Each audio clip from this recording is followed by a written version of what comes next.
আপনাদের ভালো লাগে অবশ্যই একটি লাইক দিয়ে সাবস্ক্রাইব করে এবং পাশের বেল আইকনটিতে ক্লিক করে দেবেন, যাতে আমাদের নতুন নতুন গজলগুলি সবার প্রথমে আপনি শুনতে পারেন।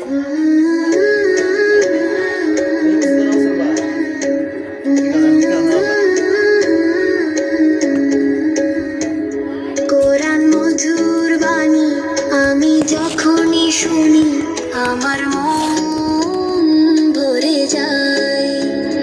কোরআন মধুর বাণী আমি যখনই শুনি আমার মন ভরে যায়। শোনো মুমিন মুসলমান, পড়ে দেখো না কোরআন, কত শান্তি পাওয়া যায়।